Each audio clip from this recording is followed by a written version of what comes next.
everybody? Welcome to another episode of Purple Insider. Matthew Coller here for another YouTube live stream. Welcome in, everybody, as we continue the march toward the NFL draft. And I got to tell you the truth. When I was dialing up the live stream, I was thinking about, all right, what do I want to talk about tonight with the audience? I'm sure there will be great questions, great comments. And I was trying to figure out when the last time it was that we had a breaking news podcast, an emergency. We had to jump right into the live stream and fire away with our hot takes. And it's been a little while, and I can feel the antsiness of everybody. All right, okay, we got a couple more weeks here. Like, give us some news, give us a rumor that makes sense. And I realized, and I'm not above this, you're not above this because you're here, but we've been reduced to now breaking down mocks. And that's what we're going to do here tonight is talk about Mel Kiper's idea for the Minnesota Vikings in his most recent mock. And, I think that there are a few guys out there doing the draft analysis where their mocks are worthy of a breakdown, and Mel Kiper still swings that type of big stick. So we've got Mel Kiper's idea for the Vikings, which I think is going to be controversial a little bit within Vikings land. And that's why I wanted to talk about it, because Mel Kiper, I'll just jump right into what his idea was, and then we can react to it and discuss it. He drops his latest mock, and he has the Minnesota Vikings making a big move up to the number 5 overall pick.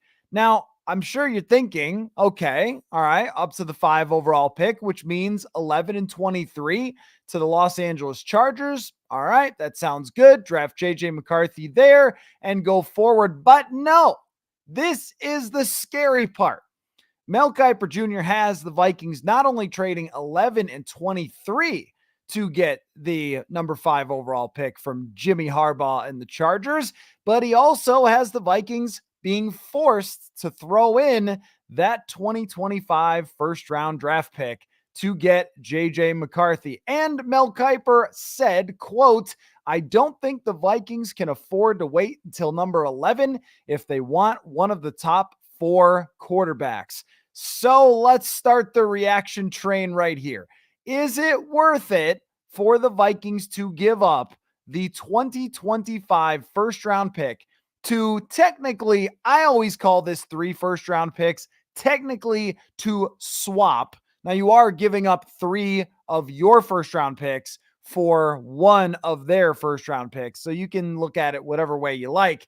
But to swap number 11 and number 5, then add 23 and 2025. Maybe that actually makes you feel better about it than saying 3 first round draft picks. If you put it in the way that it's actually a pick swap and then an additional 2 picks, 23 is likely to be a pretty good pick in this draft with all the defensive talent that's going to be knocked down the board. And 2025 first round draft pick, if we were projecting right now where the Vikings would land in the draft, would we say maybe 14th? Somewhere between 14th and 18th. And that's probably what you're going to give up if you compete for the playoffs but don't make it. So is it worth swapping picks, adding 2023 or the number 23 pick and say the 14th pick from next season? It is a lot to ask, but I don't think it's an unrealistic scenario that Mel Kiper is throwing out here. I think a lot of people have been on board with the idea of trading all of this if it meant getting Drake Maye at the end of the rainbow. But with JJ McCarthy, in my mind, there has been different tiers. There has been the get one of the top 3 tier. There's been the McCarthy tier in his own bucket. And then there is Penix and Bo Nix, who people are absolutely all over the place in mock drafts. I saw another one today from a credible mocker, if there is such a thing, and they had Bo Nix going number 12 to the Denver Broncos. And then in Mel Kiper's mock, I have this here somewhere.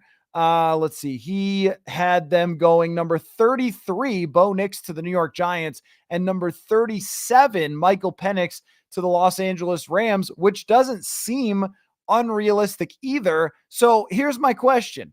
If the 2 options are to do Mel Kiper's mock draft scenario, which is to give up 11, 23, and the first round pick for next year, or if Bo Nix and Michael Penix are both on the board at number 23, taking whichever one Kevin O'Connell likes more. Personally, I'm leaning toward Michael Penix in this scenario. Which would you rather do? And if you knew, if I told you, which you wouldn't know this in this case, but if I told you that you were taking, say, Michael Penix at 23, but nobody else was going to pick him until 37, that's how the league felt about him. Would you still be okay with it? And I go a little bit back and forth here because, well, I do think that the odds are not crazy different between the first and the fifth or sixth quarterback being good. And we've seen in draft classes before, sorry, trying to hide that on the screen. We've seen it before where the fifth quarterback is better than the first quarterback. But, you know, if you're talking about the difference in prospects between someone who belongs in the top 5 versus someone who belongs in the 30s, that is a pretty big gap. A top 5 draft pick has a pretty good shot to be the best quarterback, even if he is the fourth, because you're still talking about not a huge difference between even number 1 and the fourth quarterback, only, 5 spots. So is it worth it to do it? And I am very much back and forth on this because if Kevin O'Connell tells you by requiring this trade up to get JJ McCarthy that is his guy, he is all in on McCarthy, which if you're going to make this trade, that means that is the case. Then how could we say, no, man, no, sorry, you don't know what you're talking about, KOC. Sorry, pal, get out of here. Draft value, right? That would be hard to say to Kevin O'Connell. At the same time, you are giving up multiple pieces in first round picks to build your roster with in order to get a quarterback that has still a lot of questions about him in his future and what he is going to become. So is this from Mel Kiper? Is this a silly quarterback take alert? Is that what we're getting from Mel Kiper? Is this a smoke screen? My thing's reacting a little slower than I'm clicking here. Is it a smoke screen or nah? Or does this even qualify as our rumor of the day potentially that the Vikings would do this for JJ McCarthy? And I think before I get to your comments, I should go to my trade up meter that seems to change on a daily basis, going back and forth between whether the Vikings trade up or not.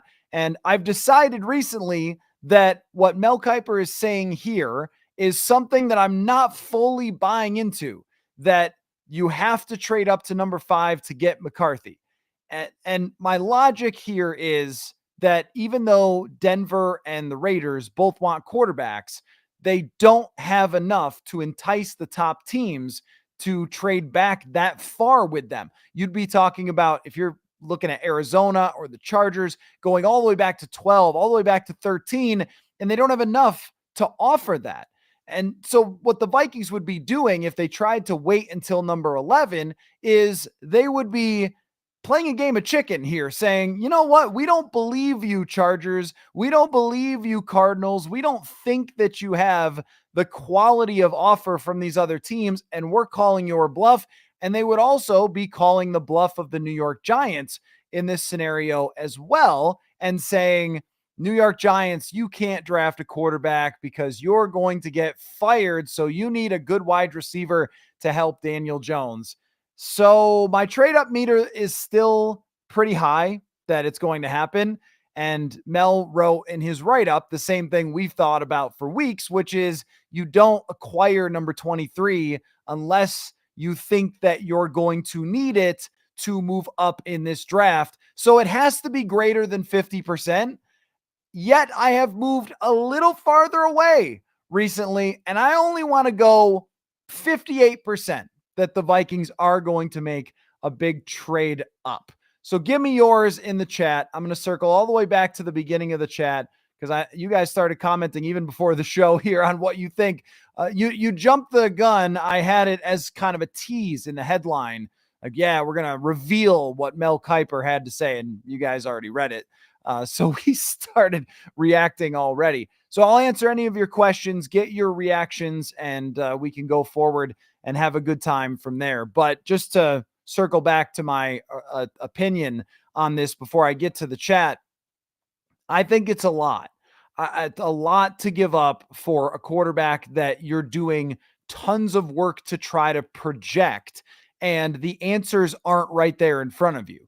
You are trading a ton to guess what JJ McCarthy will be and how he'll fit in. And you're really banking on this coachability. You're banking on this personality, this football IQ, this winner in college who was playing on this stacked team, and you're banking on him refining some of the things that might be difficult to refine, like his accuracy, like the touch on the football. Consistency is even part of it as well throughout his college season. You are really having to do a lot of guessing to give up that much draft capital. At the same time, if they do it, that means they are 100% in love with McCarthy, and you should just go for it. And what Mel Kiper wrote, I agree with. He said that he has McCarthy on his big board, something like number 16. And that's not that far off for a quarterback. It's not like he has him number 47. And his point is, if you put this quarterback in this position, that he's going to be worth more than he would be for potentially another team. His odds of succeeding are higher. And in that way, I agree with him. I would, in this case, if they traded everything to 5 and took JJ McCarthy, I would be behind the idea because they've got their guy. And if it works out, you don't apologize to anybody. You say, let's go. And you use all the cap space you can use, and try to make a big trade for somebody on defense and just keep improving the roster through free agency. It's going to be a little harder, though, if you give up that much. I would kind of reluctantly say, all right, that's probably a good move. If you're going to get your guy, then go get him, do what you need to do. And I'll just buy into Kevin O'Connell's quarterback tour, where he sat down with all these guys, took them out on the field, got on the whiteboard. And I'll just buy into the idea that he was very impressed by JJ McCarthy and thinks that he could be their franchise quarterback. So I would be okay with it, borderline good with it, but also nervous about how much they had to give up. That's where I would stand on it. I think some of you are going to love it, and some of you are going to maybe not love it so much. Let's start off with Caleb. Says, thoughts on Merrill Hodges' take on Maye? Seems extreme. I think Maye has a better career than Williams if he goes to Minnesota. Maye is the number 1 quarterback. Hot take. I will not put across the bottom of the screen that is a ridiculous opinion, Caleb, that if he went to Minnesota, that he could end up being better than Caleb Williams. Merrill Hodge was on ESPN a while ago and was quite a big personality, but the guy sure knows how to use a popular quarterback to get himself back in the news cycle, right? He's been going on every show that he can get on to say that this quarterback's no good. I don't know. What am I supposed to do with that information? There's a range of opinions on Drake Maye, but I don't think that the range is actually that wide. There's a couple of people who are on television, who go on social media or go on shows and are saying that the top quarterback prospect, Maye, or second best prospect, is no good. And that will get you attention. You're asking me about it, so it becomes notable. If you Google search Merrill Hodge, every single thing is either this guy hated Manziel, now he hates someone else. And this is the same thing with Chris Sims, where some of these guys, they know how to make a headline with a hot take about a quarterback, but does that mean that it's going to come true? No, it doesn't. 98% of the draft analysis universe has Drake Maye as a top quarterback, and maybe they'll be wrong. I don't know. But one guy who, I don't know how dialed in is he to college football? Maybe he is, but I mean, with Merrill Hodge, he loved Zach Wilson. He hated Johnny Manziel. Now he hates Drake Maye. He's just all of us. And I respect that he's got an opinion, but it doesn't mean anything. I don't sit here and go, Whoa, Merrill Hodge doesn't like a quarterback that I like. Uh-oh, I better change my opinion. Merrill Hodge, I don't know. Good for him, though. Found a way to get back in the news cycle. Much respect for that. We're always about engagement too, I guess, but I usually don't try to go intentionally away from the mainstream to get more engagement, but he did, and it worked out. That's all I can really say is one person's opinion is just one person's opinion. Other people I've seen have him as QB1. I don't know. Just the way I look at Drake Maye is I could see Kevin O'Connell chiseling him into being one of the best quarterbacks in the NFL, given the right situation, the right system, because that's the kind of tools he has. And I am totally good with that. Jason says a report came out today saying that Jaden Daniels had a bad visit with Washington and he does not want to go there. That happened? That he had a bad visit with I've never heard of someone having a bad visit. That's really interesting. I wonder where that came from. Was that a real thing, or was that like, there's a Twitter account called something like NFC North Report, and it gets people all the time. It's a fake parody. So I guess you have to let me know if that was a real report that he had a bad visit. It doesn't want to go there. Washington should be turning it around, right? With where they were at as a franchise years ago, not that many years ago, for a long time with Daniel Snyder. If he doesn't want to go there and had a bad visit, that wouldn't surprise me that they were going to draft Drake Maye anyway. I've always wondered if what the Vikings are waiting for is to find out whether the Washington Commanders are going to take Drake Maye or Jaden Daniels to make their decision. That's the way that I've always thought of this, about this trade up situation, is the first plan is to trade for Drake Maye. That this is just, we're trying to play investigators here and put on our whatever. What do you call it? Like, who's the guy? Sherlock Holmes. We're all trying to be draft Sherlock Holmes and figure out what the Vikings are thinking by putting together the pieces. And the best I can do right now, which could very well be wrong in 2 weeks, is that they would want to wait to find out who Washington takes before they make their decision whether to go all in to trade up. And then if it's not the guy that they want is available at number 3, then they're going to look at number 4 and 5 and potentially do what Mel Kiper is suggesting and go after JJ McCarthy. Or I'm just going to try to ride this hot take. They stick at 11 and either take McCarthy there because he makes it there, or they end up taking Michael Penix there or Bo Nix. So I don't know. I mean, that's a strange report, though. I can't remember anything that I've heard of that was like that with somebody having a bad visit. I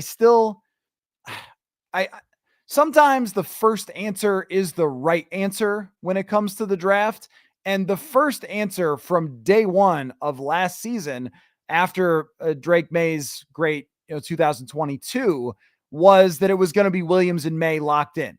And Daniels made it interesting. I still would not be that surprised if it was still Caleb Williams, Drake Maye, just how we thought all along. And we all went, we made up all these scenarios and everything else, and he's still a Washington Commander. But then, would the Vikings actually like Jaden Daniels? And I don't think that I've spent enough time on that situation with Daniels. I've looked at it as less of a great fit for Kevin O'Connell, but also Jaden Daniels is really awesome at football and had crazy numbers. And if you look at his efficiency, this isn't just a guy who played with some great receivers. This is a guy who put up yards per attempt and yards per rush that were better than anybody in years. Both of those, not both together, both yards per attempt and yards per rush. He was averaging 3 more yards per run than Lamar Jackson was. So he's pretty special too. It's hard to know, though, would they do it for him? Because I think he does have more to be concerned about than Drake Maye. Alex says, I will have sticker shock at first if 3 firsts are given up for JJ, but I'll get over it quickly.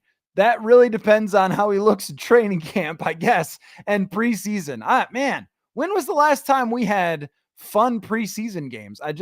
That just came into my mind. But if JJ McCarthy's playing, we're going to have fun preseason games. Yes, that is how I feel. I will have trepidation, is the way that I would put it, about giving up that much for JJ McCarthy. But it's a quarterback, and it's somebody who you're hoping can drop in and over the next 4 to 5 years compete for a Super Bowl.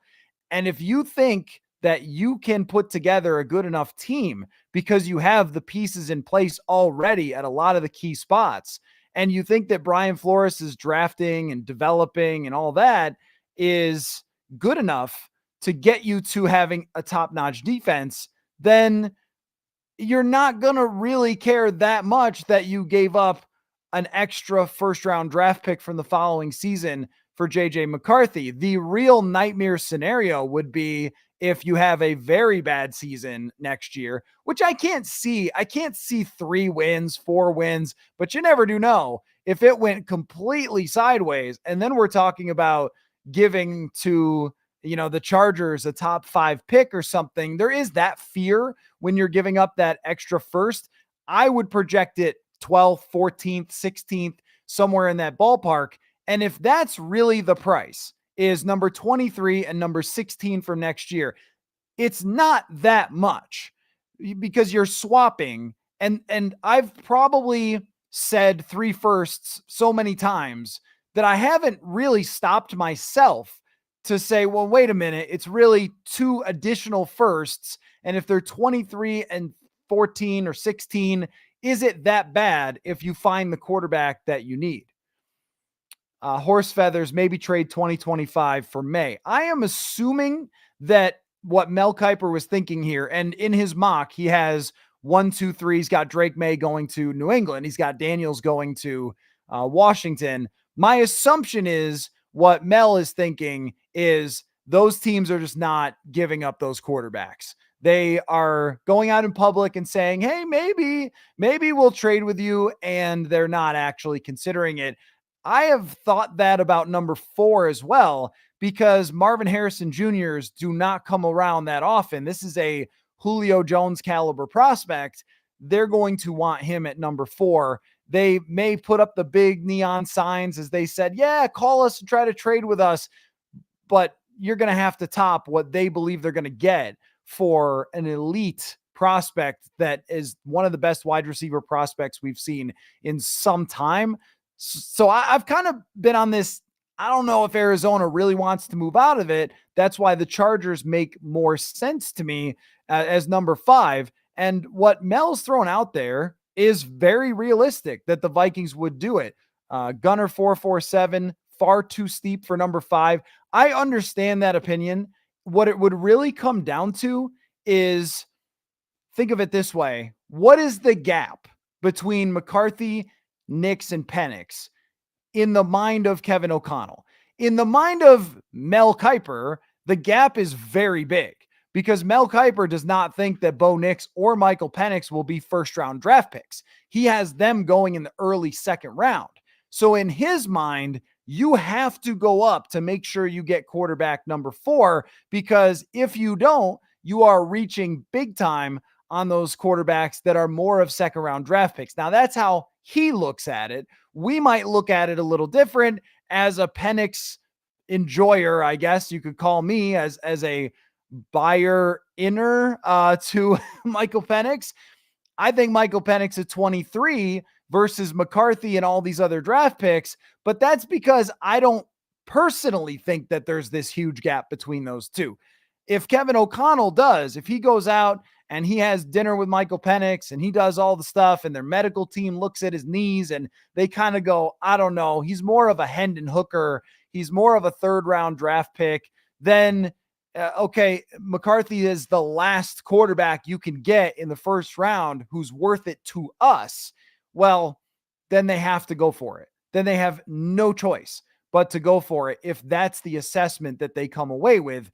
Is that Mel Kiper is correct. If he agrees with the Vikings, or I should put it the other way. The Vikings agree with Mel Kiper. If that is the case, then you really don't have any other choice, because you can't walk away from this 1st round going, hey, look, we got a defensive tackle and a cornerback. every once in a while, I'll get that email like, hey, what if they just got a couple defensive players rolled with Sam Darnold? Look, yeah, that's a hard one to talk me into when a guy has a 1-to-1 touchdown to interception ratio. I don't care how bad the New York Jets and Carolina Panthers were. That's not a bet I want to make. And I don't want to make the Spencer Rattler bet. There's also Spencer Rattler people that really, really think that Spencer Rattler could be a franchise quarterback. And that's great. And through the years, I've been intrigued by him because he does throw the football very nicely, but that's not who you're trying to come away with.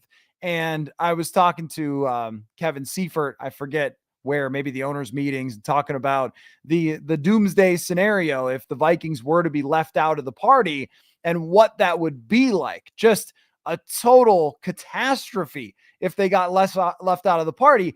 So if you compare those two scenarios, in scenario one, you give up a little too much for JJ McCarthy. In scenario two, you just don't draft a quarterback until the 4th round. I will gladly give up that extra first round pick to make sure that I'm getting that extra quarterback. What about Bob? Says if McCarthy hits, then it's worth it. If he's a bust or a backup, then it's not. We won't know for a while. I'm a practical guy. I need to be scared. It's not our jobs on the line. I assume you mean you don't need to be scared. So of course, I mean, that's how everything works though, right? Is even if you draft Michael Penix, this actually might be another way to look at it though, because if you draft Michael Penix at 23, you're going to feel very practical, as you said. You'll feel like very efficient guy. We did a good job. We got our quarterback at number 23. Look at us. If he's not good, then you look foolish for not trading up. This always works that way, right? No matter what, if it doesn't work, you're going to get second guessed. So you should really just go with what you want to go with regardless, and regardless of the price. Because if it doesn't work out, you are going to lose your job. It will be a catastrophe no matter what. You should do whatever it takes to get the person you believe in most. And if that's an additional first round pick from next year, then so be it. You already have Jefferson and Darisaw and Addison on your team. You already have O'Neal still in his prime, and on defense picked up a couple of key players here. Yeah, I think everyone would prefer to not have to do that, but it just might be the price to play poker, because otherwise the Los Angeles Chargers could say, well, we'll just take Joe Alt there. We'll just take Malik Neighbors and pair him with Justin Herbert. We don't have to do this. That's the part that makes it most realistic, that they have to give up that additional first. I think all of us have been sitting here throughout this time going, well, if you only gave up the 23, then that would be good. And for McCarthy and maybe for Maye, you give up one more. If we're all living in reality, more likely than not, if you're the Chargers, you're not doing this just for number 23. You're only giving up that top 5 pick because Hall of Famers get picked in the top 5. So that's where you want to be. If you're giving up one of the best players in the entire draft to slide down, you're going to want to make sure that you are compensated. If we're putting ourselves in the Chargers' shoes, they're trying to get elite players to put around Justin Herbert. So you would have to offer them quite a bit to get them to shuffle out of that and go back to number 11. That might just be the world we live in. And if they do it, then they do it. And now we're all in on JJ McCarthy. Like that's how it would end up having to be for the Vikings as far as their mentality. Like, well, you know what? I've made the housing comparison before where I watch House Hunters a lot. And sometimes they'll say our budget is strict at $425,000. And then they walk into their house that they really want. It's got everything. It's got the big white kitchen that they all talk about. And it's got the perfect flooring and the sliding door. And they say, all right, we'll go up to 475. That feels like what the Vikings are probably dealing with here. I'm a twerk says, someone talked me into the need to actually trade up. I feel like someone falls to us at number 11. If O'Connell is a player's coach and QB guru, he should be able to make it work. So this is a reasonable way to think about it. If they had the quarterbacks closely evaluated. So let's say that they've done this whole thing and they go out and they meet Michael Penix. They love him. They think he is a savant. They look at his knees. They go, oh, those knees are good. We're all set. No problems here. They watched him run the 40. They're impressed. They look at his big giant mitts throwing the football and they go, we really want McCarthy. But if this guy ends up as our guy, then we're okay with it. If that's what they have as far as their evaluations, let's say that they have Maye as their number one choice. They know they can't get him. McCarthy's their number two choice, but it costs a lot. And right behind him is Penix, just by a shade, right behind him. Then they can do what you're talking about, which is sit and say, all right, look, we're going to dare the league to take JJ McCarthy in the top 5. We're going to dare the Broncos to put together a good enough package. We're going to dare the Giants to do it. We're going to dare the Raiders to try to jump up. And we're just going to sit and see if he drops to 11. And if he doesn't, we've got our backup plan. We've got our guy that we think can be a franchise quarterback. They could play it that way, but only if they have a small gap between QB4 and QB5. If they have a big gap between QB4 and QB5, then you have to do it. You really just don't have any other choice. And that's how I feel about this mock, is what Mel Kiper is saying. Mel Kiper is coming in with the big old man hammer and he's slamming it down. And he's saying, guys, stop playing in fantasy land on that Purple Insider podcast. Be real. If you're getting up to number 5, you're giving up the house. I think that's what Mel is trying to tell us. Maybe he's right. Jason says, have to have Maye or Daniels. Anything else will be a failure. Goal is to win the Super Bowl, draft any other quarterback, and KOC will be fired in 2 years. That right there is a very aggressive take. Is that a silly quarterback take alert? I think Jason, you're pushing the edge there of a silly quarterback take alert, because now, even though I have been, as you guys all know, on the skeptical side of JJ McCarthy, I also fully believe in another guy named Justin Jefferson and what this offense can do for a quarterback if they develop properly, if they can lead, if they can throw the ball to the right place, if they can scramble on 4th down and 8 when a defensive tackle breaks through the offensive line. Not that that's ever happened.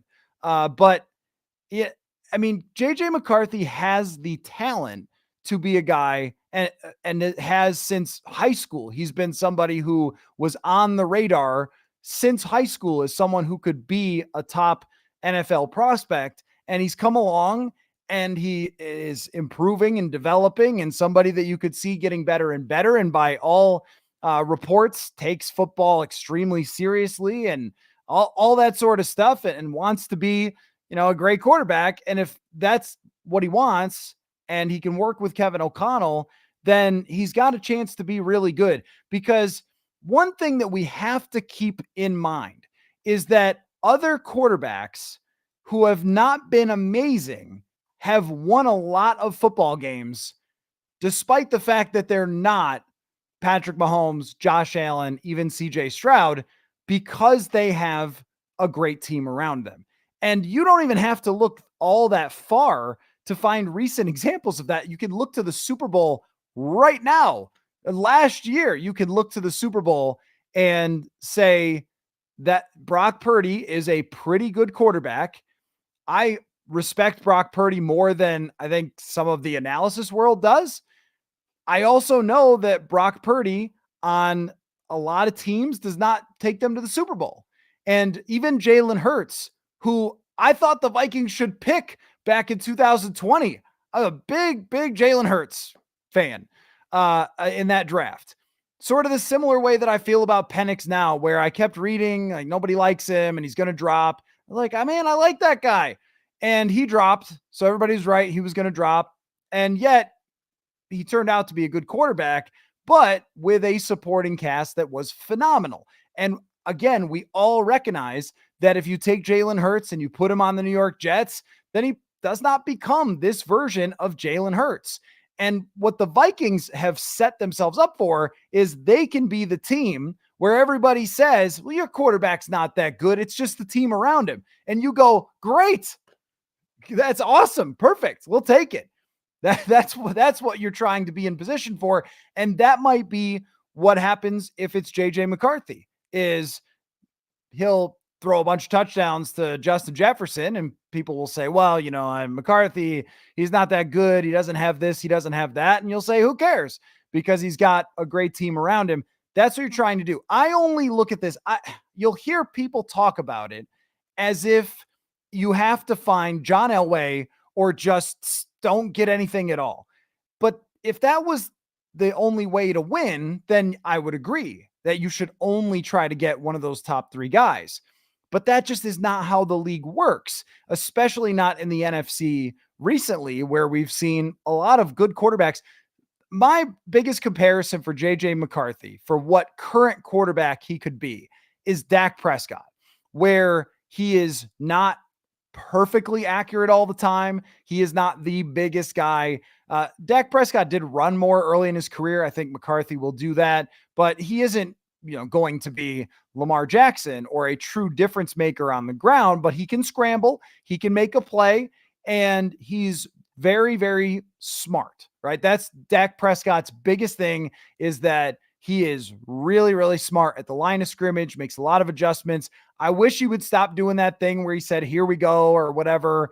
But either way, that's why he succeeds. He doesn't have a perfect arm. He's not a monster physically, but he succeeds because he gets the ball to the right place. He scrambles every once in a while to make a play. He can roll out and throw very well, just like JJ McCarthy. If that's what you land, you have a chance to compete for a Super Bowl, even if he is not the best technical quarterback in the NFC. I mean, that's what makes it justifiable to me, what Mel Kiper is proposing here. If you're just joining, welcome. Mel Kiper has the Vikings trading 3 firsts, or if you prefer, 2 firsts and swapping first-round draft picks, whichever way you like. I don't want to fight about it. To move up to number 5 to take JJ McCarthy. And there is a wide range of opinions. I figured there would be, which is why I wanted to talk about it with everybody to see how you guys are all thinking of this. Anthony says it all depends on how good we will be through the free agency period with all that extra salary cap money we have. If we're able to land some big free agent fishes, I don't mind losing draft capital. Here's something that we should factor in to the discussion, which is, over the last 2 years, the NFL Players Association has done a poll for their players where they lay out a bunch of different categories and the players grade their franchises. They grade their coach, they grade their owner, they grade their meals, they grade how they treat the families, all sorts of stuff. The Vikings have finished number 1 and number 2 the last 2 years. That matters with what you're talking about in the future. If you're trying to project out, all right, so yeah, we're going to have to get a lot of free agents because we're not going to have these 2 first-round draft picks. Can we do it? The answer is yes, because you're going to have the salary cap space and you're also going to have the reputation. And this does matter. Even Byron Murphy Jr. talked about it when he signed with the Vikings. He talked about, yeah, I'm hoping for a pretty big upgrade from the Cardinals. The Cardinals are always at the bottom, and he ends up signing with the Vikings, and that comes up of just how the players feel about this franchise and how much money they can give him. Jonathan Grenard, I'm sure, signed here in part because of that, and then in part because they gave him a lot of money. And once you get your guy, JJ McCarthy, here's another key factor. Over the last few years, I have been railing against void years, very against them. Stop using void years. Stop hurting yourself in the future. It's not worth it. That will change if they trade 3 firsts for JJ McCarthy. Then all of a sudden, it becomes a really good idea to use every salary cap trick in the book that Rob Brzezinski, their cap guy / does a lot of other stuff, known as the cap guy, certainly does more than that. But Rob Brzezinski, the cap guy, the guy who makes it all happen, he is going to be very valuable going forward in those 4 years of JJ McCarthy's rookie deal, because you have to extend key players, Jefferson, Darisaw, but you also have to find ways to sign expensive free agents or trade for players and then extend them that other teams can't afford, but you'll be able to do it. And you should use every cap trick in the book. This is why I would be okay with it.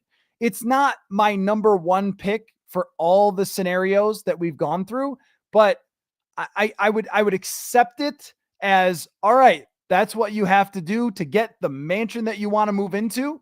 So you didn't get the super mansion with the 6 pools and the 14 bathrooms or whatever. Who was it? Was it Russell Wilson who had 14 bathrooms in his house? He's a strange guy. But you didn't get the super mansion, but you got a really, really nice house. You can move into it. You can live there. And I don't know how to transition this into saying compete for a Super Bowl, but you can. You can compete for a Super Bowl with a quarterback who is a B+ talent with an A+ team. And that's what the Vikings may have to do. If they didn't have Jefferson, if they didn't have Darisaw, I would probably say this doesn't make any sense and they shouldn't do this. But since they do, then it's fine. They can work around it because of all those things we were talking about with free agency. Preston says the Vikings can't blow this. JJ at 11, Penix at 23, and Rattler at 108 may not even be foolproof. Yeah, there is that theory that's popped up from time to time that you should just draft all quarterbacks because one of them's got to work out. And hey, Washington taking Kirk Cousins and Brock Purdy going to San Francisco are certainly notable examples of that. I do think it's okay if you want to take a swing to try to find a Brock Purdy in the 5th round. Tom Brady was just a swing when they had a franchise quarterback, so you might as well, but it doesn't often turn out. Every once in a while, though, in fact, in the future, maybe in the future, it could work out that more late round quarterbacks are successful because just quarterbacks are trained better than they've ever been trained before. So it's possible that we could see more 3rd, 4th, 5th. I doubt it though. Historically, it's usually taking them at the top. But what you're saying, even if you drafted 3 quarterbacks, they might not work out. Even if you get the quarterback you never wanted, if somehow the Chargers at the last minute said, you know what, actually Jim Harbaugh holds a beef against your ownership. He's not making this trade. He vetoed it. So you guys got to stick at 11. And then we're actually giving McCarthy to whoever, the Raiders. I don't know why they would give the Raiders a quarterback, but whatever. And then they stick at 11 and they take Penix at 23. Everyone might be of the mind that they failed to get their guy. And then he turns out to be the best in the draft. Like it's so much of a crapshoot when it comes to these quarterbacks that any one of these scenarios, you can always circle back to, hey, as long as you got one, you've got a chance. But it really comes down to me, and I'm sure that, Kwesi adofo-mensah, when he talks to us tomorrow at his press conference, is not going to, reveal how he feels about this. But if it comes down to JJ McCarthy is way higher in their evaluation than the next best guy, then you have to do this. And there's no other choice. And then I would have to be for it. If, just for example, if it plays out this way, and it's JJ McCarthy at 5, and the next quarterback is taken at 33, then the Vikings were right to give up what they gave up. That's the way I'll look at it on draft night if that happens. Taylor says, I'll take the guy the NFL thinks is a top 5 pick, like you're saying. I trust their process at KOC. I also think Mel Fields could go for a first. Kyper is exaggerating what it would take. Now, Mel Kiper struggles from the same thing that every single one of us battles, which is accuracy with our mock drafts and our mock simulations. Nobody's good at it. I saw my buddy Arif put out a thing looking at big boards. And just to give you an example, big boards of the past, who had the best big board? And I don't know if longtime listeners to the show would know the name Marcus Whitman, who is that franchise guy on YouTube. Great channel, Minnesotan. Go check it out. He does like the Packers, but you can forgive him. It's a great channel. He was one of the most accurate with his big board in, I think, 2020, and one of the least accurate in 2021, or flip-flopped. I mean, that's how it goes, right? Mel Kiper has had years where he is dead on with his, mock drafts, And he's had other years where it hasn't come that close because it is so hard to figure out. And you're just projecting. He might be projecting that McCarthy's a top 5 pick, and he might not be. He might be the 11th pick. And sometimes, as Arif pointed out the other day on the show, if you haven't seen that one, go back and watch it. He pointed out that sometimes when a guy is, somewhere like mocked by some people very high, but on big boards, which are more about scouting the actual talent, is lower than that. So higher on mocks than big boards. Like, we're really getting into it here, but sometimes it leans more toward where they were on the big board than where they were on the mock. And Kyper has McCarthy at 16 on his big board. That's where I wonder if the Vikings would do if they would play chicken. If they would go, you know what? We got this other pick because we thought that could get us to 3, but we're not going to 3. Let's play chicken. Let's see if McCarthy will be there at number 11. And I keep convincing myself that he might be. Stewart says it's too much to move up to number 5. Way too much. I'd consider it to move to 2 or 3 for a chance to get Maye or Daniels, but not JJ. So there's a difference. There's 2 people that I am in this discussion. There's the one person over here on the left that says, Stewart, I agree with you. I don't think he's a good enough prospect to trade all that stuff for.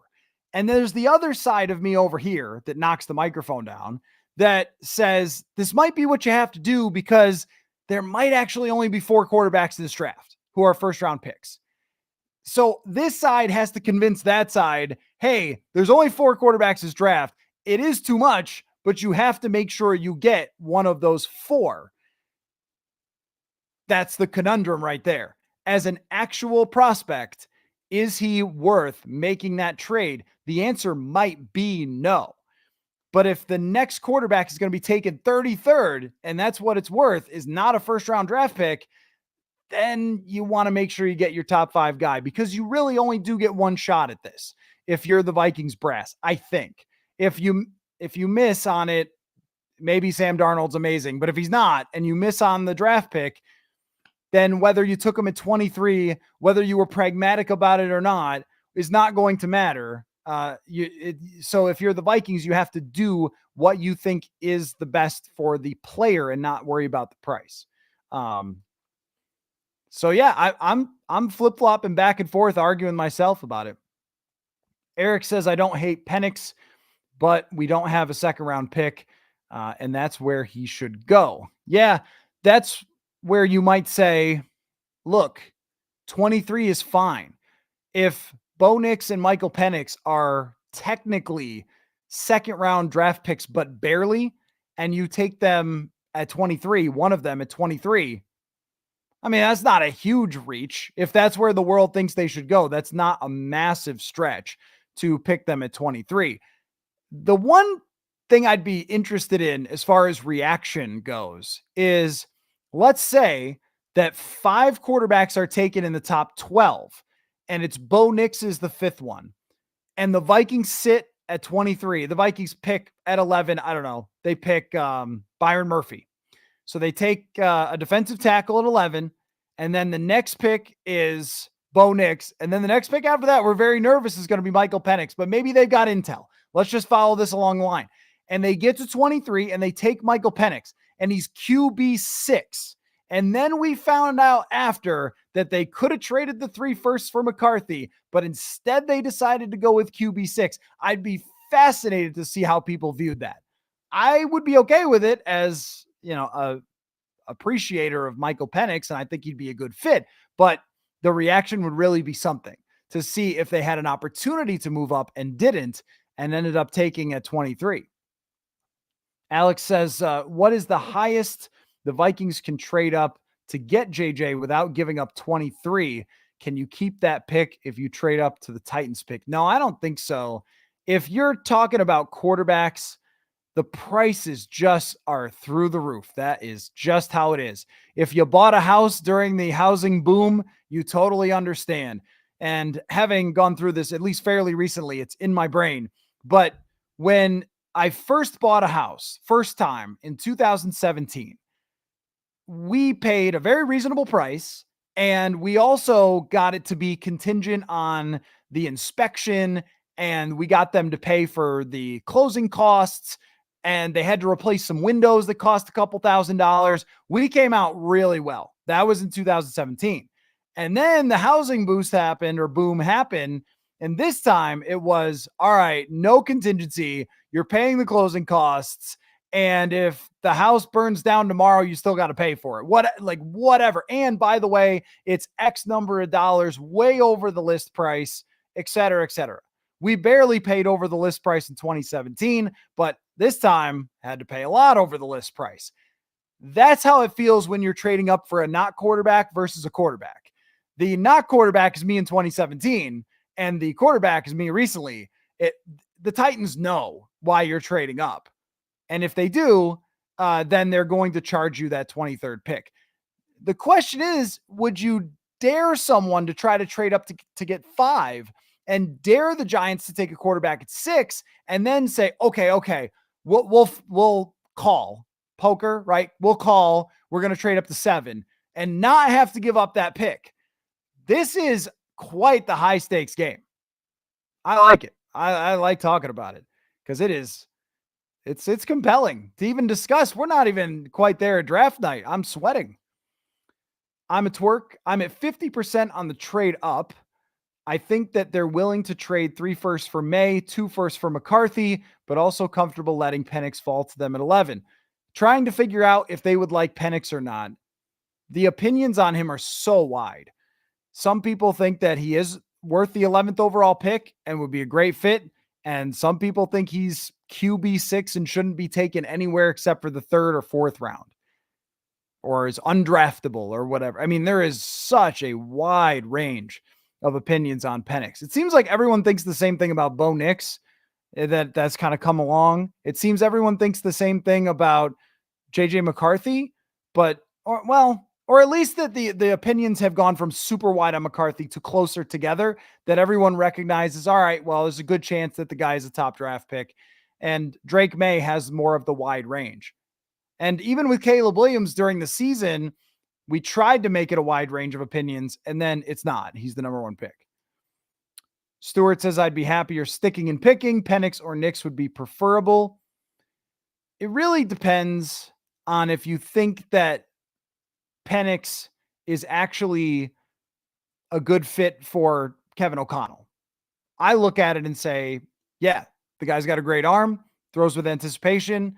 He has been talked about as being really smart football-wise. He's experienced. He could step in pretty quickly. I'm good with that.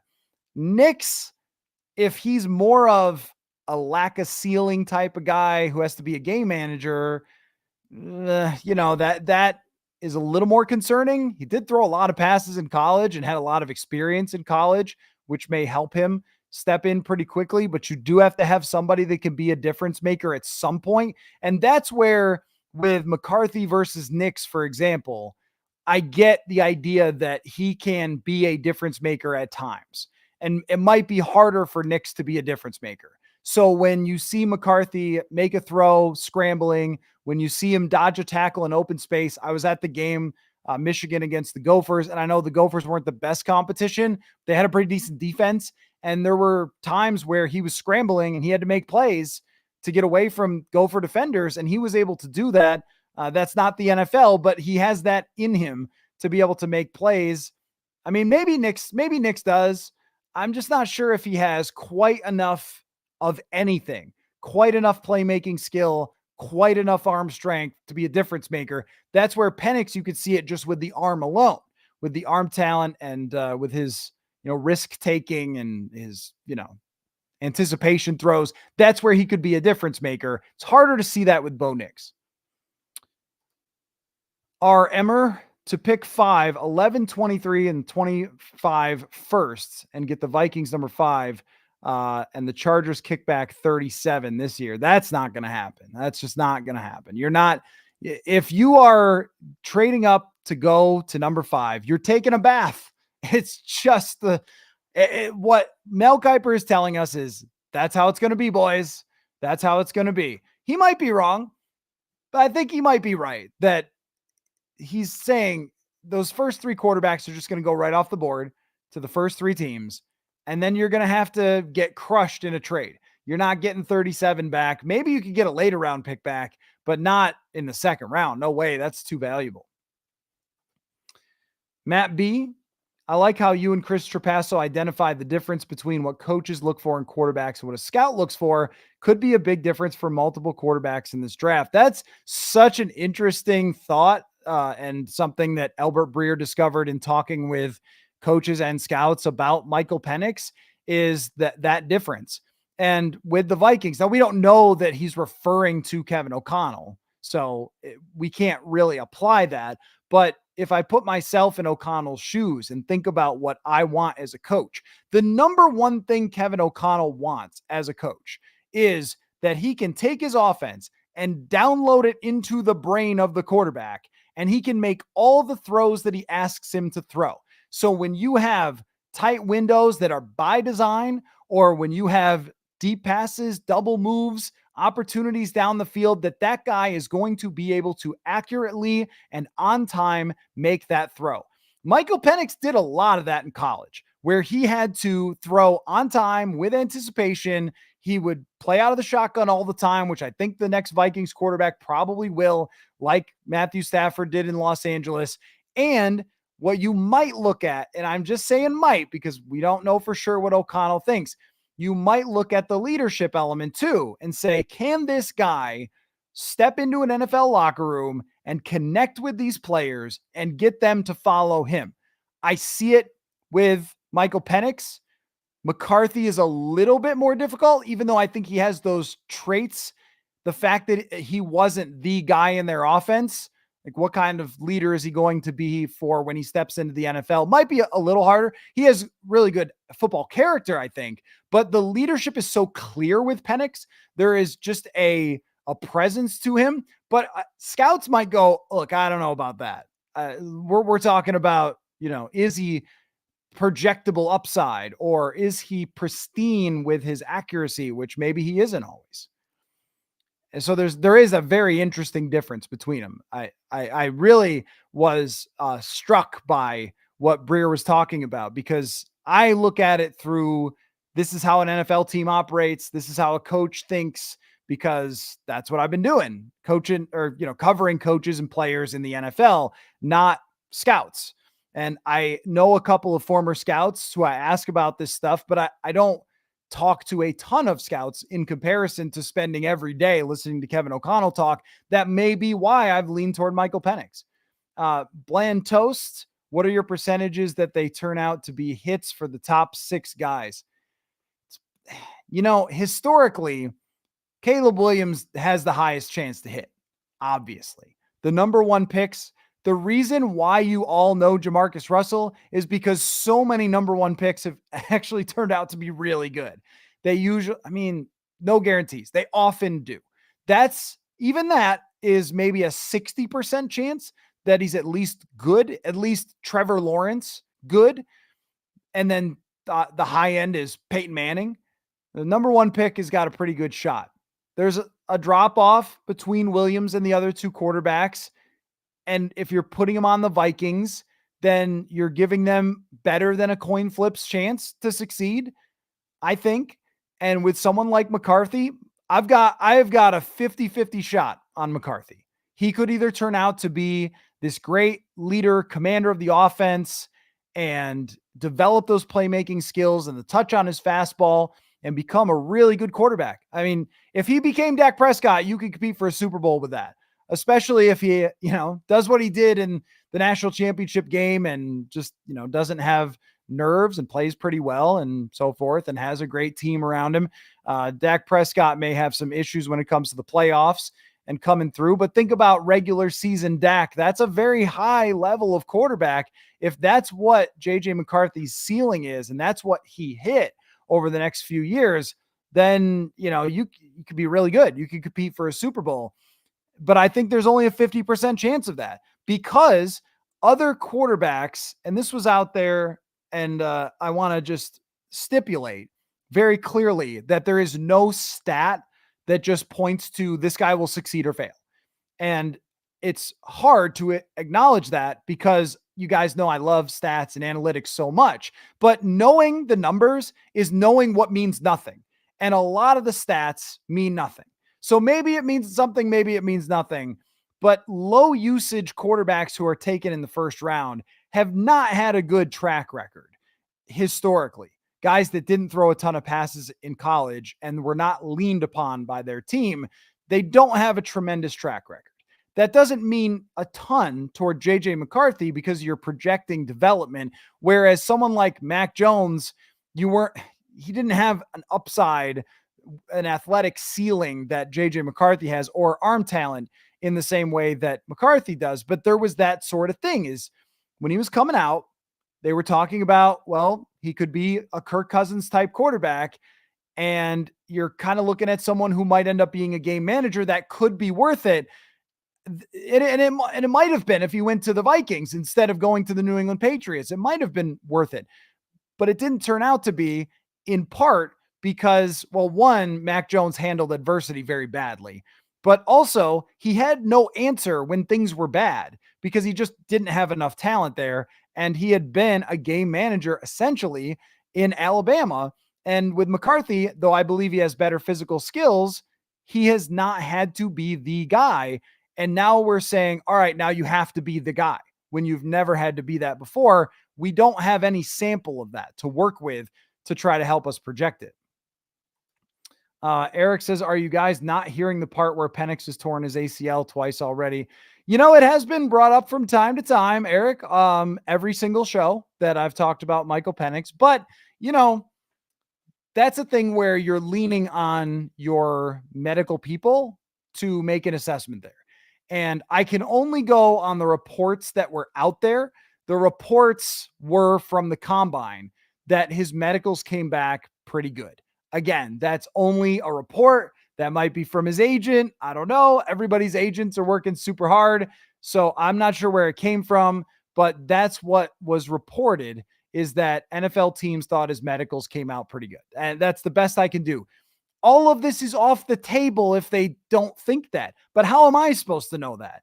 Even if Michael Penix put his knee up on this table right now and showed it to me, I couldn't tell you whether it was going to be fine in the future or not.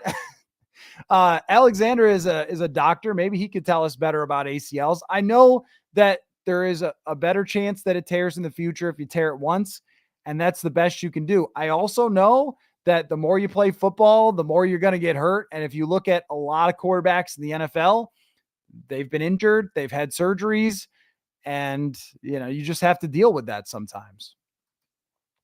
George says the extra first given in 2025, if necessary, says KOC and KAM.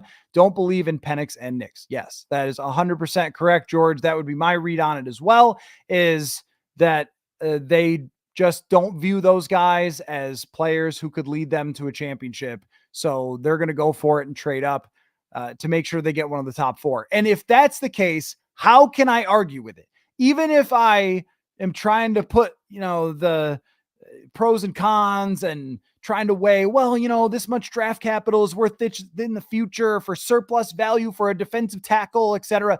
But how, at the end of the day, how could I say, if they believe that Penix and Nix are second round draft picks and McCarthy is worth a top 5 pick, how could I say, oh no, guys, you should wait. You should wait until 23 and take that. I mean, I couldn't tell them that. I would say, all right, pay what it takes. And hey, pal, you better pick some good 4th rounders to develop because you're going to need them. And this is another factor that last year we saw Josh Metellus, Cam Bynum, Ivan Pace Jr.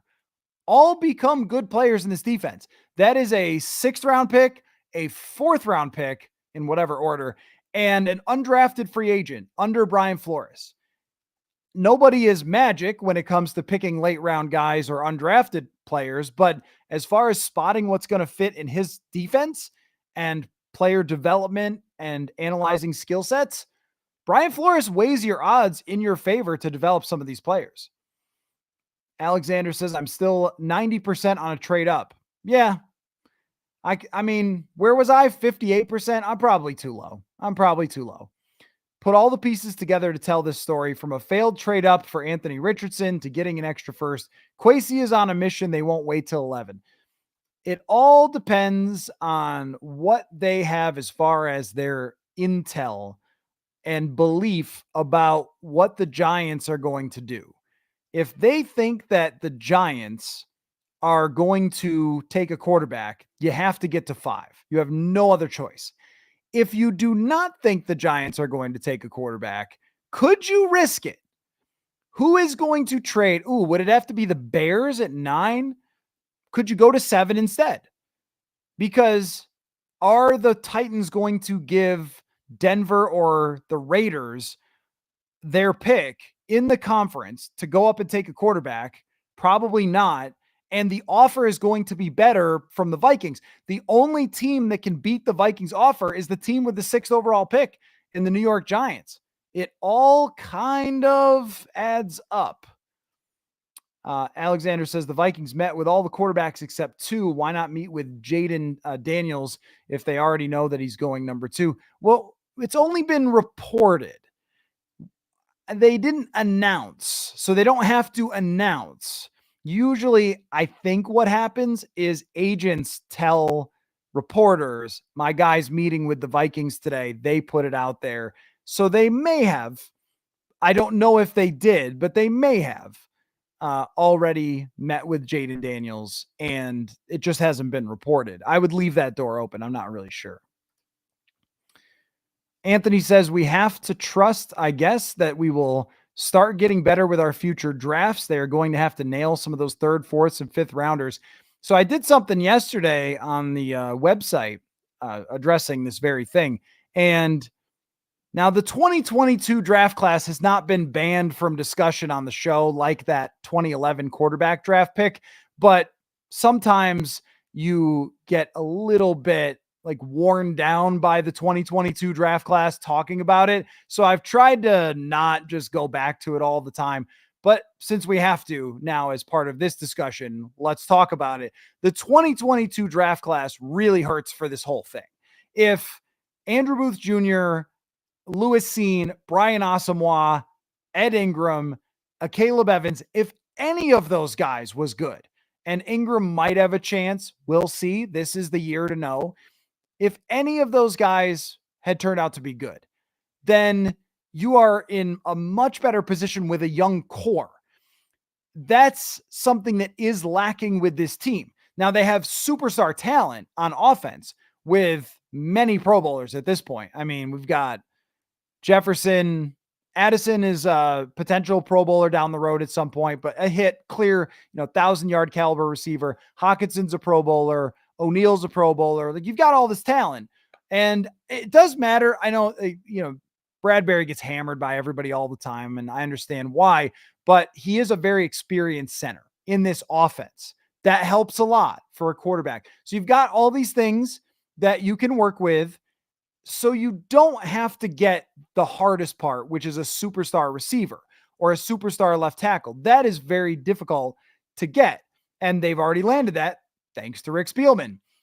But if they had one more corner, one more linebacker that they didn't have to spend on Blake Cashman, one more guard that they believed in, and then didn't have to hope and pray at left guard and right guard and center for next year, it has a bit of a trickle-down effect, how bad that draft was, the fact that it bared no fruit at all except for Ty Chandler. That hurts a lot for the young core. That could be a factor later when you don't have this first-round pick.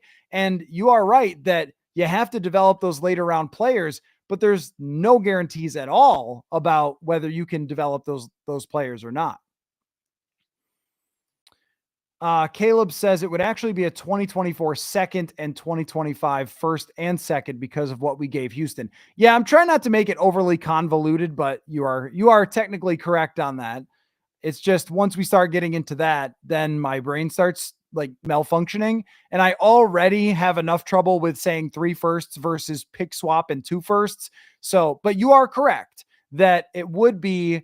And if you think of it in those terms, this does matter, Caleb, what you're saying. It does matter. If you think of it in those terms of using a 2024 second 2025 first and change. And that's what you're giving up along with a pick swap. It really seems like a lot less than saying 3 firsts. So sometimes how you frame it does matter. Sometimes it does.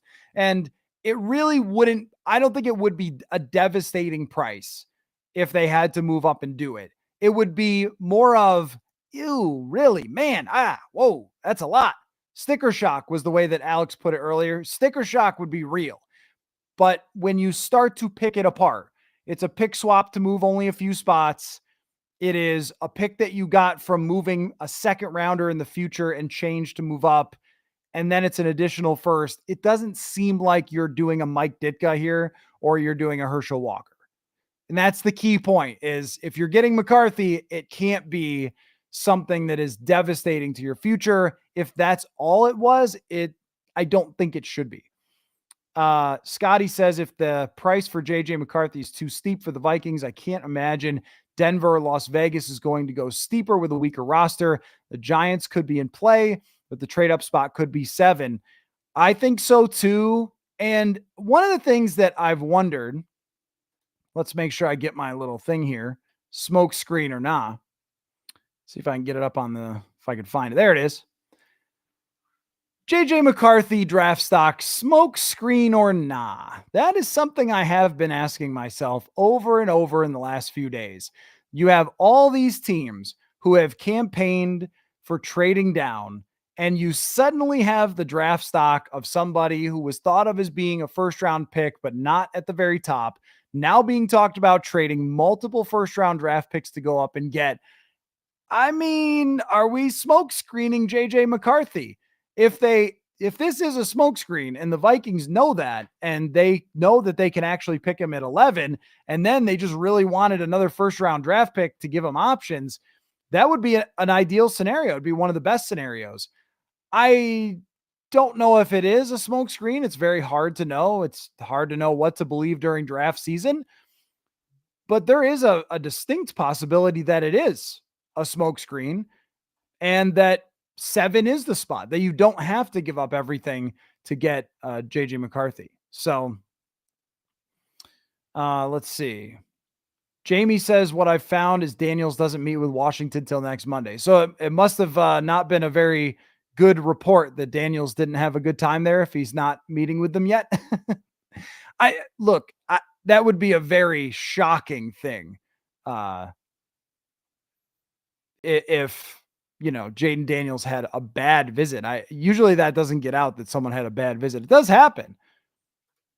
Is it odd that Kwesi's talking to the media 2 weeks before? Nope. They've always done this every year. Yep. Every year, the pre-draft press conference. I always think it's pretty fun, the pre-draft press conference, because there were some years where Rick Spielman was trying to smoke screen us. And we were thinking, Rick, we know you're picking a running back. Okay. Like the Dalvin Cook draft. We know you're picking a running back. And so there were other times where, he would kind of reveal what they were going to do, but we weren't sure if he was telling us the truth. And with Kwesi Adofo-Mensah, there's going to be a lot of tap dancing. Kind of finding out more about what their thought process was to trade for 23, because we haven't heard technically what they were thinking to get number 23 other than from Mark Wilf, the owner. So there's that. That's worth more discussion about what they can do with it, what they're projecting as the situation. And, you never know what kind of gems get dropped. It's always worth listening and it's always worth going for myself and asking questions and stuff. Alexander, what are you most interested in asking Kwesi tomorrow? I haven't thought about it yet because I'm trying to think of what I could actually take something away from. There are other things that have happened this offseason that might be worth asking about as well. And maybe who the left guard is going to be could be a question for Kwesi Adofo-Mensah that does matter. I don't want to be left guard guy. Everything's going to be about the quarterback situation, the trade up, the draft capital, all that stuff. There are other things to discuss with the roster as well. So, Alexander says, I'd like to ask Quasey, why do we not see three-way trades in the NFL? It's an interesting question. I mean, I don't have a good answer for it, but maybe we will. Sorry, I am so far behind on your comments. You guys have been great that all of you were telling me that the Jaden Daniels report was kind of bogus. So, I mean, I'm not surprised. I didn't think it was. I didn't think it was real because I've never heard of it being reported that someone had a bad visit. So let me scroll forward here, and I apologize to all of those that have had great comments that I'm not going to get to because you guys have been awesome with all of your comments and questions throughout this. So I really do appreciate that. It's been really fun. Another really fun discussion. And thanks, Mel Kiper, for the mock. So let me scroll up here, get to a few more of your questions. We'll call it a wrap at 9:30. And I'm always nervous about your comments after 9:00. We know how we know how it can be. So Mad Villain 11, Michigan being good and JJ not playing many fourth quarters is a knock. LOL. Even when they were playing in even situations against good competition, we all watched the final games. There was a run first team, and they won against Iowa and they won against Alabama. Am I getting this right? Is it Iowa? No, was it Iowa? Iowa, Alabama, and Ohio State, and then obviously Washington in the final. Is that like the last four games? Sorry, I'm thinking back off the top of my head. In none of those games that were the big ones against the best teams at the end of the season was he the centerpiece of their offense. So it isn't just this made up narrative that he wasn't the guy. That's very clear that they were a run first team, and they asked him to hit on some third downs and make a couple of plays and make a couple scrambles. And that was all they really needed in order to get to where they were as a team. That's a very clear question about him that is reasonable. That if you're going to draft him with multiple first round picks and make him your franchise quarterback, then you've got to be sure that JJ McCarthy can handle being under center, or, well, I say under center as just a term, but you know what I mean? Being the quarterback and throwing 40 passes and being relied upon all the time, because it's not going to be a run first team. It's never going to be a run first team. It's going to be Kevin O'Connell, passing concepts, wide receivers, tight end, throw the ball all the time. And you have not seen him actually do that. That makes the projection harder. It doesn't mean he can't do it ever. It just makes the learning curve steeper. It makes the projection harder than when you've seen somebody who has stood in there and thrown many, many passes. And it's an old sort of scouting thing of guys who have started more games have had more success. And there's some truth to that. I don't think it's a great projector, like nothing is. I think there's only maybe a shred of truth to it, but you have to, as the Vikings, if you're making this decision, you have to factor that in to the discussion of, are we sure that this quarterback is going to be able to be the centerpiece of a team that succeeds? Because we are not the 2000, what year was it? 12 San Francisco 49ers, where we're handing off to Frank Gore all the time and Alex Smith only has to do so much. That is not how this offense is going to work. This is going to be Matthew Stafford with the Rams throwing for 5,000 yards. Every year, if your quarterback plays every game, you should project the Vikings to throw from 4,500 to 5,000 yards. Can you do that in the NFL when you were not the centerpiece of your offense in college? And it's also worth asking, is there a reason for that beyond just that you ran successfully? Or was it just that that's the type of offense they wanted to play because it won them games? And McCarthy has talked about that himself. He's got his answer. Harbaugh's got his answer.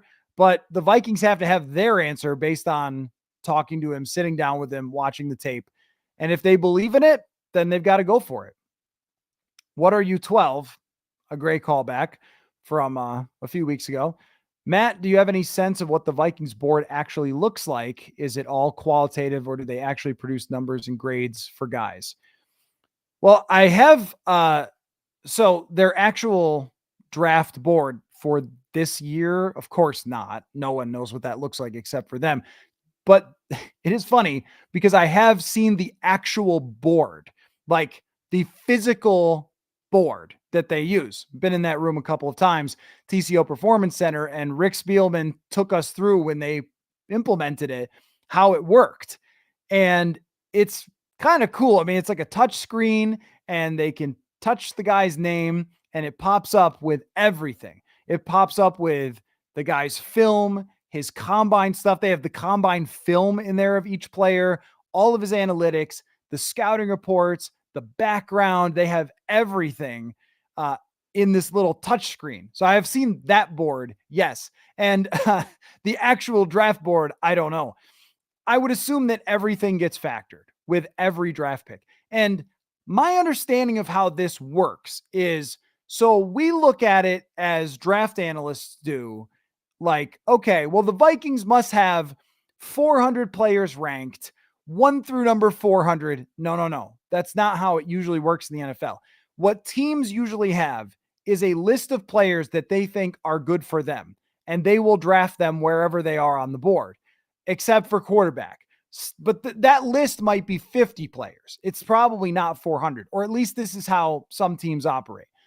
So they might identify, here are the 50 players that we're looking at, and whichever one is the next guy on our board, we're going to pick him. And that's based on everything. It's based on the data. It's based on the coaches. The coaches do have maybe a stronger say than I would want them to. Sorry, I didn't bring up Ponder very much. I was just saying, number 11, 2011 draft pick, or what number was Ponder? Doesn't matter. So, but I'm laughing at, the Ponder thing, it's 13 years ago. Yes, 13 years ago, and people have not let it go. So that's how it is. That is how it is. Josh says Nix is way better than Ponder. Maybe, or he might not be. It's hard to know. I don't know what kind of prospect Bo Nix is. My initial feeling was that he was a pretty good prospect. And as this has gone along, it seemed more and more like nobody else thinks that. So I will acknowledge that I watched more of Penix, and I haven't watched a lot of Bo Nix recently because it just doesn't feel like he's in the mix. And maybe I'll be totally mistaken in having done that and not watching him. But I'll have all summer to catch up. Horn Fan 2 says we can shortchange the Chargers because if we don't draft JJ, then Denver or LA, and you don't want to face JJ in your own division. Yeah, they wouldn't, I would assume, trade with a team that wanted a quarterback that's in their division. And that is where, if it's not the Giants, then who? I keep coming back to that. If it's not the Giants, then who is trading up that far? Are you willing to dare the Giants to take JJ McCarthy? That is really the question. Let's see. KFT, a sports writer, has said, a sports writer, that the Vikings committed a fireable offense saying that they wanted to trade up for a quarterback. You don't lay your cards on the table. I mean, why not? It's not like they'd be fooling anybody. It's not like they would be tricking anyone. It's not like they call up Jim Harbaugh and say, Jim, we want to trade up. It might be for anybody. And he goes, oh, I guess the price is going to be totally fair then. As soon as Kirk Cousins left, everybody, and I mean every single person in the United States of America who follows the National Football League, knew the Vikings are going to pick a quarterback. Every single person. It's fine if you don't try to pretend we're all stupid, which sometimes the NFL does, but they don't have to in this case. They don't have to pretend that everyone doesn't already know what they want to do. The Patriots know what they want to do. The Cardinals, the Chargers, everybody ahead of them all knows the Vikings need and want and are going to try to get a quarterback. So why would they pretend that we're all fools and go, I don't know, we could pick a defensive tackle. Like, come on, man. So yeah, it's fine. It's refreshing, actually. Why would anyone call for less openness from the team? Nack says, I don't want to give up the farm for JJ. Historically, trading up for a quarterback doesn't pay off. Is that true, though? Is that true that it doesn't pay off historically? I don't know if that's true. The last, I mean, okay, so Washington traded up for RG3, and that's a knee injury, but he was on a pace to look like he was going to be someone who could be a franchise quarterback for a really long time and a total game changer in the NFL. And then he gets that horrible injury and was never the same. That one didn't work out technically, but they got a great player. Jared Goff was a big trade up for the Rams. They went to a Super Bowl. And how did the Rams do it? This is instructive. If anything, maybe JJ McCarthy, could he be a faster Jared Goff? Jared Goff, is Goff taller than him? But he does have that a little bit elongated windup, throws the ball hard, not always flawlessly accurate. Faster Jared Goff is not a comp that I hate for JJ McCarthy. So let's think about the Los Angeles Rams with Jared Goff. Let's go back in time. They traded up. I don't recall what they gave up, but that next year after Goff was picked, they fired Jeff Fisher. Sean McVay comes in, and with Sean McVay, they acquired Robert Woods, Sammy Watkins, Andrew Whitworth, and maybe some other guys on defense. They went all in free agency and built their team through free agency, and it might have been a trade for Robert Woods. They signed and traded for a bunch of players, put them around Jared Goff, put him in a good system, and by year 2, year 3, Jared Goff was taking them to the number 1 offense and to the Super Bowl. That is, of course, the most ideal scenario, but that was a trade up. Trade up is the same as anything else, where you can look at everything that a team has ever done with a quarterback and go, doesn't work. Doesn't work. Drafting number 1 doesn't work because there are guys who haven't worked out. How many rings do the Jaguars have? How many rings do the Bengals have? But we would all take Trevor Lawrence and Joe Burrow. You can kind of talk yourself into nothing works with the draft. Maybe just fold the franchise if that's the way that you think. I don't think that way. I think the odds are weighed in your favor because of what you have on offense. Aussie Vikes says no quarterback in play with 11 and 23. I do think it's possible, at least somewhere just above 11 could be JJ McCarthy instead. It's possible instead. Or, I mean, at 11 is interesting because that would have to mean that Denver wouldn't trade with someone like the Bears. So anyway, let's see. This one, there's something about JJ McCarthy and Michael Penix that really always, every time we discuss them, is so interesting. How many different ways people look at quarterbacks, and we all saw the same games and we all have the same information, and yet we all see a lot of different things. So does the NFL. That's what makes football great. JC, what rookie quarterback is the most accurate or versatile or leadership quality, or I assume he has leadership qualities? Who does KOC want? Who does Kwesi want? Well, I don't know if it's going to be different. Kwesi should want whoever Kevin O'Connell wants, and he should do his job to go get that guy. That's how Kwesi should operate in this way. This should be the old go get me my groceries. Like, here's the quarterback I want. Now it's your job to go get him. And that's how you work in conjunction with each other. Which quarterback is the most accurate? See, that's a hard question because at times Drake Maye can be the most accurate. At times JJ McCarthy can be very accurate. At times Bo Nix has extremely high accuracy numbers and completes 80% of his passes, but that's not just screens. He completes a super high percentage of his passes when it's not screens. You're projecting on who's going to be most accurate among the things that you want. So when we talk about these statistics from these guys, it's great to look at for entertainment purposes and maybe to shape our opinions. But when they're going to look at it, they're going to look at the tape and go, here's NFL stuff And here's how this guy does it. Because out of, let's just say, 1,000 offensive plays from Michigan or Washington, how many of those plays feature the quarterback doing something you have to do in the NFL on a weekly basis? Is it 200? Is it less than 200? It might be 200 for the guy who throws the most, and it might be 75 for the guy who doesn't throw the ball very much. They're going to look closely at all of that to see, can you handle the NFL stuff, and try to shape the decision that way. And still, I think everyone realizes that there is a randomness element to this that you just can't change. But even if Kwesi Adofo-Mensah and Kevin O'Connell see the quarterback draft picks differently, to me, that doesn't matter. Kwesi Adofo-Mensah's opinion here does not matter to me. He's the guy that's got to figure out the economics of how to make this work.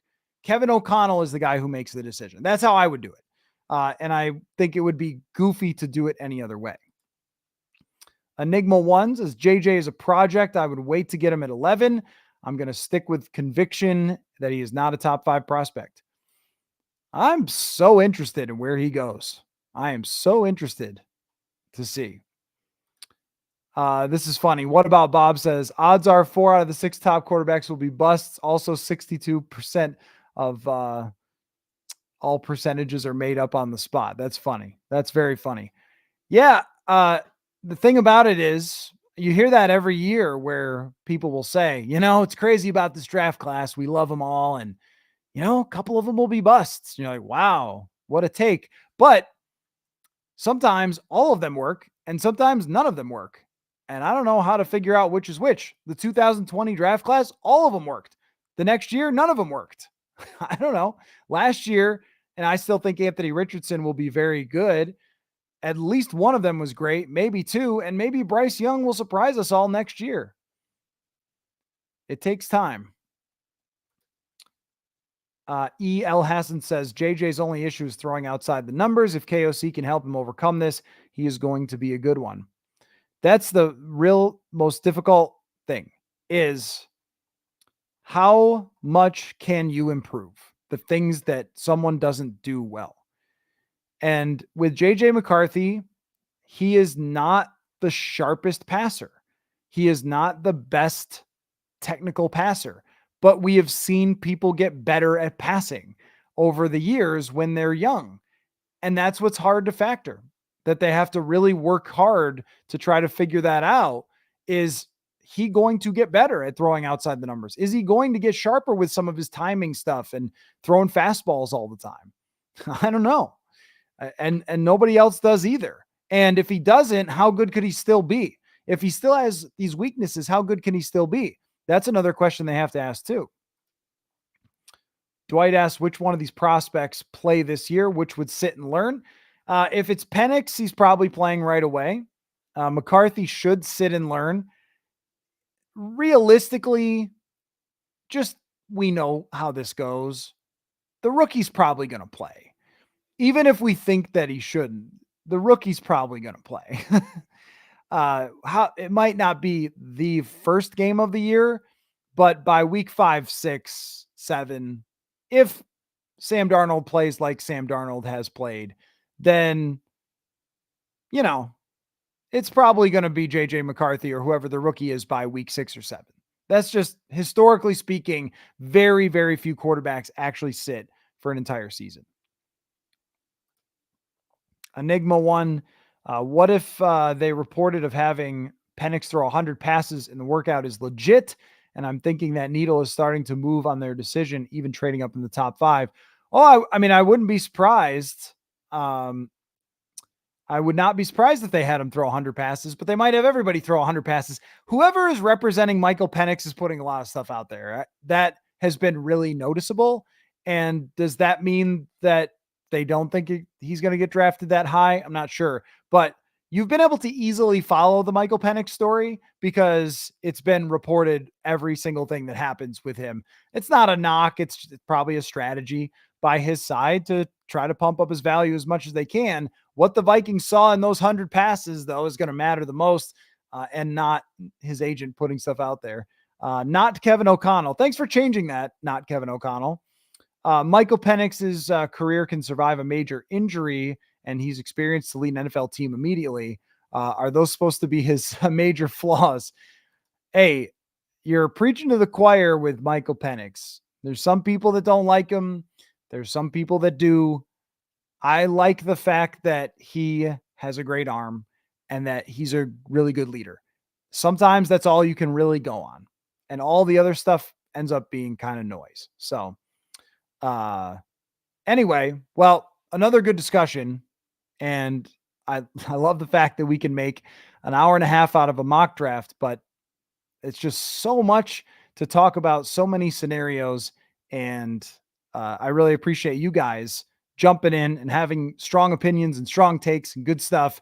And I apologize for some of the comments I couldn't get to that were good. And I always go back and look through and read all of them. So just so you know that if you're participating and I didn't get to your comment, then I'm definitely going back and reading it. So I appreciate that. And we'll do another one very soon. Lots of podcasts to come. We're going to have a reaction to Kwesi Adofo-Mensah's press conference tomorrow. So make sure you keep an eye out for that. I'll be out there with Will Raggett's podcasting from TCO Performance Center. And if anything comes up, we're still waiting on this big trade or literally anything we will take to do a emergency podcast. So thanks again, everybody, for playing along. And we will talk to you all again very soon. Football